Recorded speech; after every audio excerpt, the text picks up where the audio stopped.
Hi, I'm Stephanie Mann. I'm the Executive Director of Safe Kids Now. And I want to welcome you to our series on the power of one. I'd like to introduce to you an old friend of mine that we've known, 15? Yes. 20 years, however.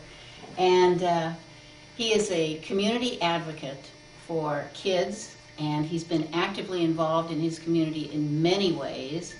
And I would like to ask you, as the beginning of this series of the power of one, because you have been very powerful and everybody knows you in your community of Richmond, California, tell me, how did you get started in the work you're doing? And tell us a little bit about your background. Okay, sure. I was born and raised in Mississippi, born on the farm near Macomb, Mississippi. And at an early age, I got involved. But how I got started in this, I guess deeper, I could go back to when I actually was in the military in the 1960s in Augusta, Georgia.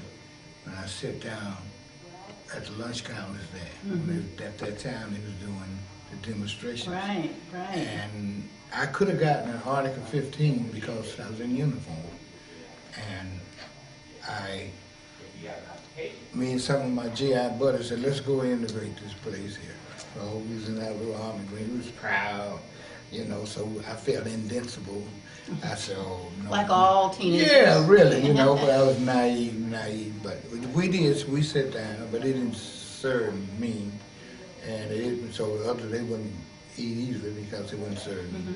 And she said, we don't serve colors. We can't serve colors. And I said, I don't eat colors either.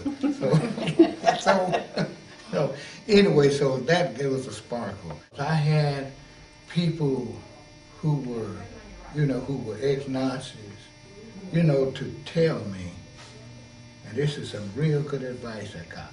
They said, Fred, they said, continue to follow Dr. King, because if we had Dr. King, he said, maybe we wouldn't have thought the way we felt.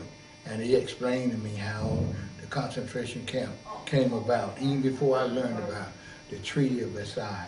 And then the subsequent depression in Germany and how that was used to bring on the price points of thought about the Jewish people. I was recently nominated for the Sergeant Shriver's Community Action Award.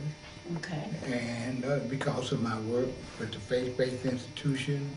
And what exactly were you doing? The faith-based institution on that particular project, I'm a member and I'm a chair of the EOC now, the Economic Opportunity Council, Contra Costa County.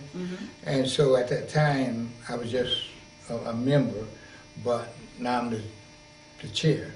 But what I did then is to call on the churches to help hire a youth and to take up a collection to hire a youth to work in the mayor's summer youth program.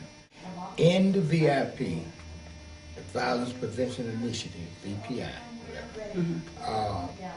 we asked the youth, and the games that I enumerated, I asked them questions, and what they said to me? They said, Mr. Jackson said, you are a hypocrite, the agencies, the churches, all hypocrites. So you tell us that we should keep the peace, that we shouldn't be terrorist-minded, but you are a gang yourself. You're gangs. You have your turfs. And he said, who's your neighbor? I bet you don't know who your neighbor is. And he said, and one of them said to me once, he said, if you can get 5,000 people of all races and all creeds, all everything, he said Catholic, Protestant, Baptist, Pentecostal, he enumerated all and said, and you all walk down the street hand in hand, black and white, black and brown, Asians, Native Americans. Say, if you all do that, say, I lay my gang credentials down. And say, I'll come, we'll come, and I tell my gang, we're going to walk in line, because they're setting the example. They said, but you know as well as I know, you'll never do it. He said, the churches would never do it. And you know it, and you know the ministers would never do it. He said, you know it, Mr. Jackson. So now, you show me that, then we'll show you. So I get all them games, and we'll come walk right along the side. Thank you so much for coming and sharing your story. It's been a very powerful story. We really appreciate it.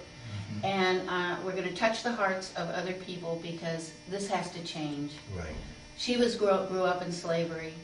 We all know what slavery has done for centuries. We are making progress, and now we have to take action. Right. So one of the ways they can do it is to take a look at our website. It's safekidsnow.com.